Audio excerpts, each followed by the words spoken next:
Chapter 6. Dr. Facilier's Voodoo Emporium. Follow me, little man. Dr. Facilier thrust open the heavy door to his shop, which creaked on its hinges and ushered Jamal inside. Jamal ducked quickly under the 3 skulls that still burned with flames. It's probably just a charlatan trick, Jamal thought, like the street performers in the French Quarter who did magic tricks to dazzle tourists into giving them bills and loose change. His father had warned him about them. This way, my young friend, Dr. Facilier said, leading him deeper into the shop. It took a moment for Jamal's eyes to adjust to the darkness. Shadows cast by flickering candles curled and undulated. They almost looked alive. His gaze passed over glass bottles of colorful potions, shrunken heads, dusty books piled on shelves, and the handmade dolls. The air smelled musty and stale, yet sweet and alluring at the same time. The skull necklace around his neck throbbed with light. Run, run, run, it seemed to warn him. Everything about the shop felt strange and unnatural. It felt wrong. He wanted to run away as fast as his legs would carry him, but something stopped him. He clutched the business card tighter. Dreams made real. The promise echoed through his head. Dr. Facilier was right. He did need help. He took a deep breath to steady his racing heart. What is this place? My humble business, of course, Dr. Facilier said, gesturing around with his cane. This is where I do my special work. Jamal's eyes started to the dolls in the front window. Their faces were crude swatches of burlap fabric, and their eyes were mismatched buttons. Pins stuck out of their lumpy bodies, giving them a macabre appearance. But that wasn't what caught his attention. Their faces were turned toward him. When he'd entered the shop, they had been facing away, staring out the front window. How did that happen? Jamal remembered how they had seemed to be watching him when he was on the school bus. Between that and the skull necklace burning his chest and flashing urgently with light, he started to feel like he'd made a mistake. I really should be going, he said, backing toward the door. The doll's button eyes seemed to follow him, raising all the hairs on his arms. His heart thudded in his chest. My parents will miss me if I don't get home for dinner soon. They'll start to worry. But will your parents worry? Dr. Facilier said with a sympathetic look. They prefer your twin brother, don't they? You're invisible at home, too. You're always in his shadow. No, that's not true, Jamal said. They love us both equally. Are you sure about that? Dr. Facilier said. Then he reached into his pocket and pulled out a fistful of purple dust, which he blew into the air. It swirled around them and then slowly resolved into images. Jamal recognized them. They were scenes from his life. They materialized in the air around the shop and played like scenes in a movie. His parents cheering for his brother at a basketball game. His parents watching Malik play trumpet at a jazz recital. His parents at the dinner table praising Malik but ignoring Jamal. The family photos of his brother crowding the mantel, but almost none of Jamal. Wait, how are you doing that? Jamal said, backing farther away in fear. The images from his life kept playing anyway. A smile twisted Dr. Facilier's face. I told you I have special powers. My friends on the other side tells me secrets. Trust me, little man. I can help you. Jamal wanted to run away. He wanted to listen to the skull necklace and its warning. But the images hypnotized him. It was true. His parents did prefer his twin brother. You can change this? Jamal asked. But how? Dr. Facilier gestured to a round table with a tablecloth set on a pedestal and surrounded by red velveted backed chairs. The whole setting was illuminated by a crystal chandelier. "Have a seat," he said, tipping his cane toward it. "I can read your future. I may even be able to change it for you. The Shadow Man can make your every dream come true." "You can really do all that?" Jamal asked. He chewed his lower lip. He knew he should leave, but something tempted him. He thought about the bullies waiting for him at school the next day, the bus drivers deserting him on the curb, the teachers who never called on him even though he knew the answers, and his empty yearbook pages. "You can help me?" "Sit down, and you'll find out," the facilitator said, leading Jamal over to the table.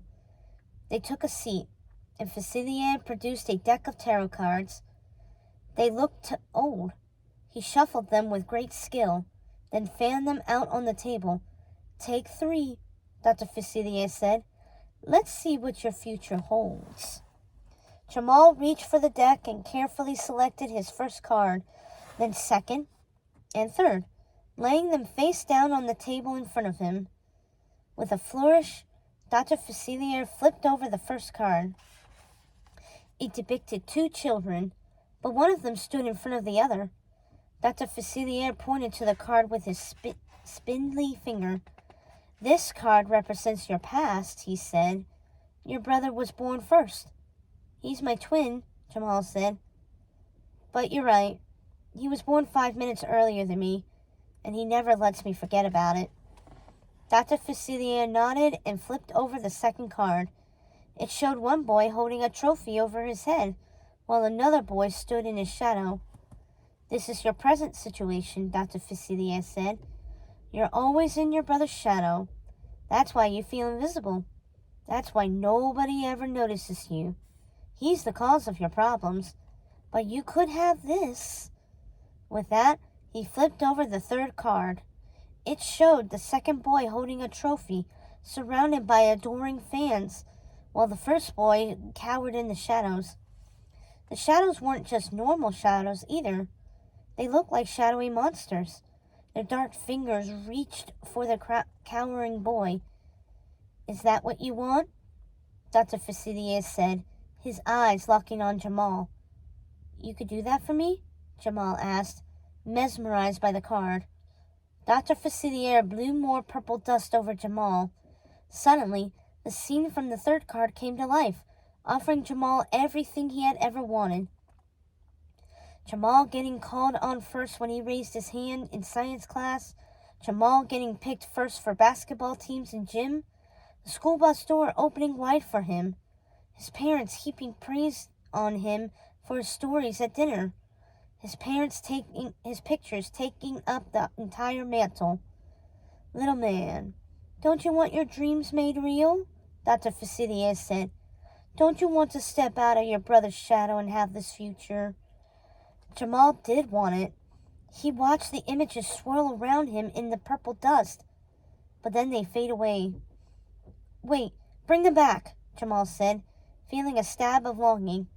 "I do want it. I really do." "Very good. All I require now is payment," Dr. Facilitator said. "This kind of spell isn't free, you know.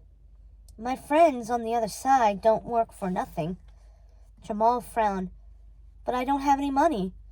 I'm just a kid. I don't even get an allowance." We're not talking cash," Dr. Facilitator said. "Though that can be useful. It has to be something of great importance and value to the dreamer." "Great value," Jamal said. "But I don't have anything valuable." Dr. Facilitator pointed to Jamal's shirt, where a flare of reddish light could be seen through the fabric. "That skull necklace would suffice. From your grandmother?" Jamal reached for it protectively. It felt hot and kept flashing. "Wait, but I still don't understand how you know about my grandmother or her necklace."